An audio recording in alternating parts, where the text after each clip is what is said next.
So that excerpt that I just played is a flute solo from the Brahms Symphony No. 4, and it's one of my favorite solos to play. I think one of the reasons why I love that solo is actually because it's so emotive, right? You have these appoggiaturas, which are these sort of like half-step tension and release figures. And I think that the flute has such a capacity, to emote and to sing. And that's one of the main reasons why I felt really drawn to the instrument. I started playing the flute, I want to say when I was about 12 or 13. I had played the piano previously, and I started in group lessons actually. And I remember my dad got me this CD back when CDs were a thing.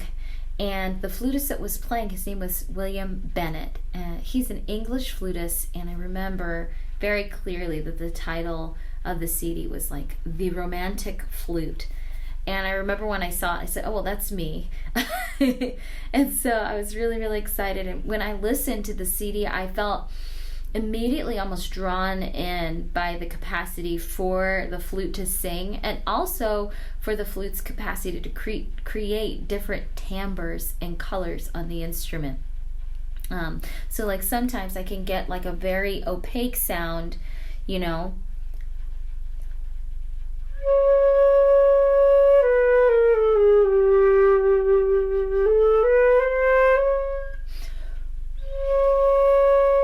something that's a little bit more wispy, a little bit airy.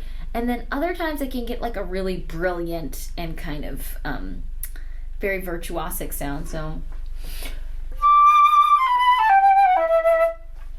so I loved that the flute had all this different, just different things that I could sort of experiment with. And I think that that's what really drew me in, was experimenting with the sound and the emotive quality of the instrument. The flute, just so you know a little bit, is one of the oldest instruments. It's actually considered the first wind instrument, dating back to 43,000 BC, actually in Slovenia. And at that time, the flute was not metal like it is today, but actually it was made of bone. And so if you go onto YouTube, you can see actually there is a YouTube video of a gentleman playing this. It's actually a replica of the oldest flute ever from Slovenia, and it just has this really haunting sound, being made out of bone. Another thing that changed and was a development in the 17th century was actually that this instrument was made into 3 different parts, whereas it used to be just one long instrument, right? One part. So the 17th century, we have the flute now in 3 different parts, and rather than it being made out of bone, it was made out of wood. And at this time, you could hear it in military courts and in band processions and things like that. And now also, at that time, going into the 18th century, in salons and in private sort of concert settings. It actually wasn't until about the late 18th, 19th century, going into the 19th century, that the flute was made out of metal. There's a really famous, actually flutist and flute maker. His name is Theobald Bohm, and he decided to make the flute out of German silver.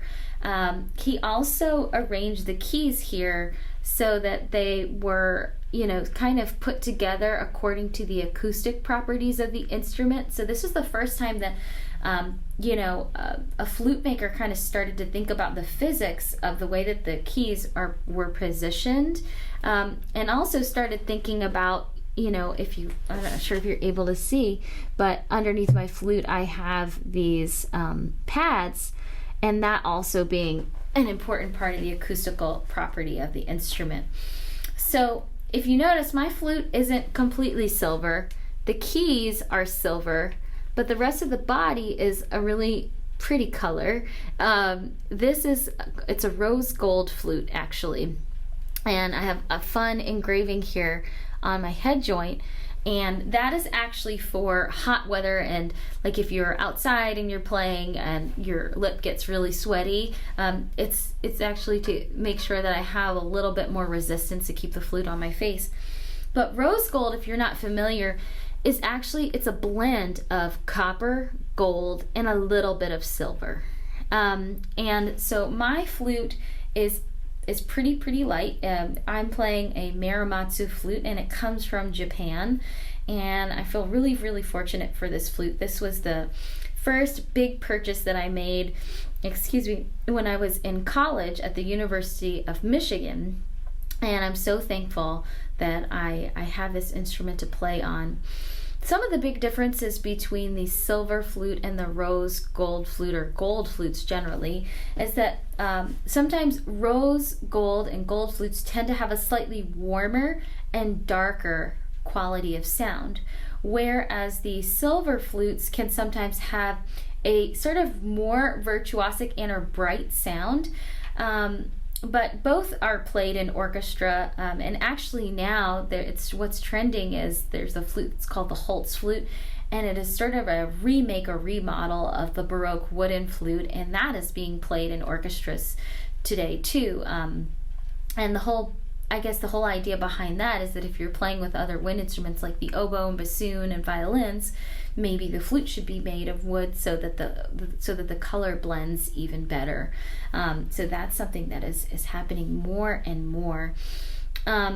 I think another important thing to mention is that within the flute family there's the Piccolo, which is the smaller flute. It's about half the size, or maybe like the size of the head joint, and then the alto flute, which is another instrument that's a lower ranged flute. It's keyed in the key of G, actually, and you will hear the alto flute a lot of times in orchestra. We also have the contrabass flute, but generally you'll see the contrabass flute in something like a flute choir. So I look forward to seeing and meeting you all virtually very soon, but I just wanted to share just a few fun facts about this instrument. Have a great day.